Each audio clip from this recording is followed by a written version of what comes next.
Mga lods, so, gagawa siyang frame. Parang nagugulat ko eh. Lagay niyo ito, no? May ano. Frame niya na nga. Laging seryoso yan mga lods.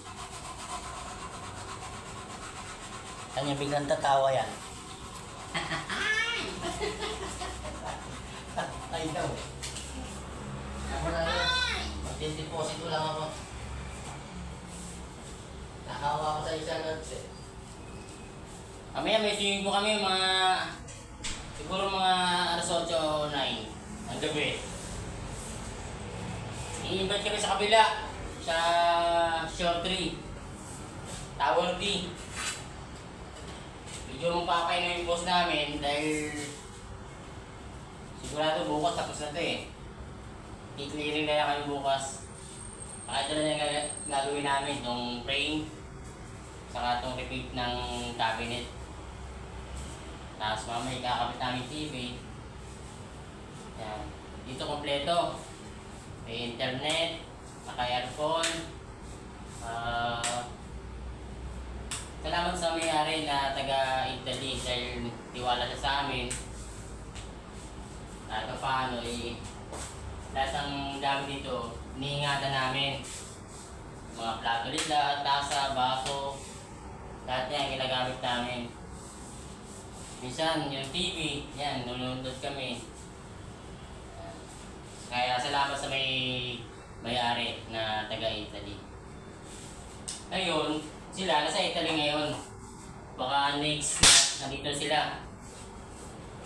Kaya, kahit pa paano, kailangan din na maayos yung gawa. Saka yung magandang kabutihan ng pinapakita mo sa kapwa-tao dahil yan makikita ng mga boss natin kung paano tayo makisama at maayos yung gawa. Kahit na hindi naman sabi natin hindi tayo perfecto, pero dapat number 1 dyan yung magalit kang makisama. Diba mga kasama? Kaya good morning, good morning! Kanina bumili kami ng itlog kasi kahapon namaliti kami, may ampalaya kami. Nakalimutan na bumili itlog sa kamantika. Medyo kami kamahalan lang bili sa Alphamart. Kaya naman dahil dito walang problema kay boss. Lahat yung budget namin okay dito. Kaya maraming salamat sa mga ganyang amo na alam nila kahit kami sa magagawa ay binibigyan ka pa paanong ganitong sitwasyon, ganyan.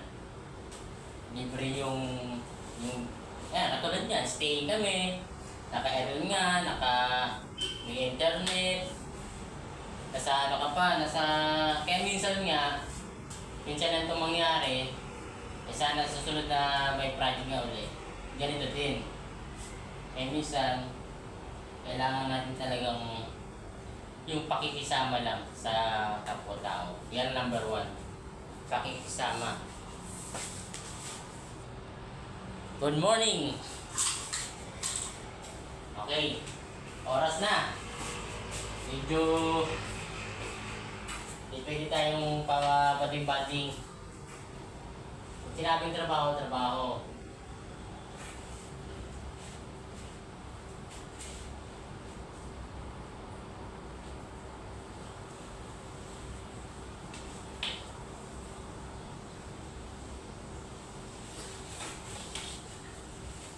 Ito kasing frame, dapat may actual ka muna bago po i-fix kasi nakakabit na yung wallpaper.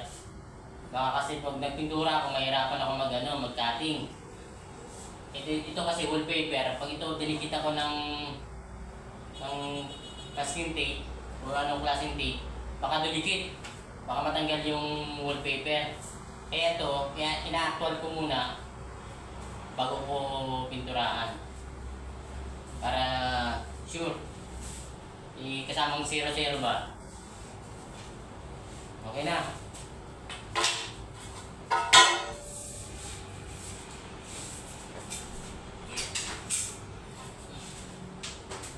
na yung tapos na ako mag-deposito. Naririnig ko lang siya sa doon sa loob, mga lods. Wala naman tayo sa husgado. Paano yan? Todo todo paliwanag. Anong ano na ito? Anong kaso na ito, mga lods? Ba't todo paliwanag to? Kalma. Kalma. Kalma.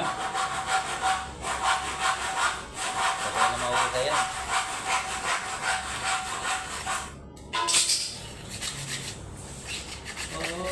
Kalma.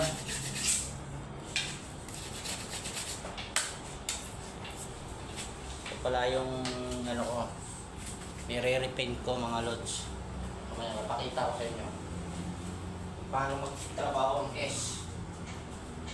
Alam niyo ibig sabihin ng S? Sabi ni Rene Requesta. Yan daw ay S. Kung paano magtrabaho ang S.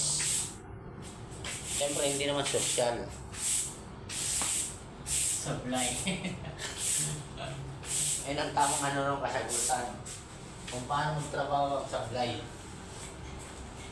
Kasi na yung polytop. Hardener. Hardener. Yan. Hanapin natin yung hardener. Hardener. Hardener. Wala sa bulsa mo? Wala pa rin. Hardener. Nakita. Ay. Ito. Nakakita ko na loads to. Hardener. Popolitap tayo. Pakikitaan natin sila ng magandang tiradas. Yan. Kaya na-actual niya yung mga yung frame na mas maganda yung actual mga lods. Ako naman, actual naman to.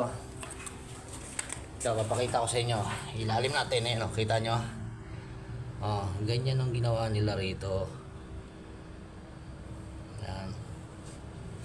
Dahil walang idea yung nagkarpintero at nagpintor yan. Tanya. Ngayon, babatakan natin yan, mamasilya natin pulitap.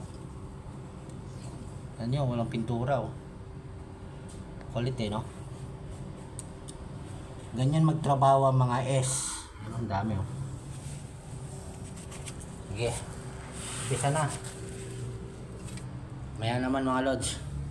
Muna tayo.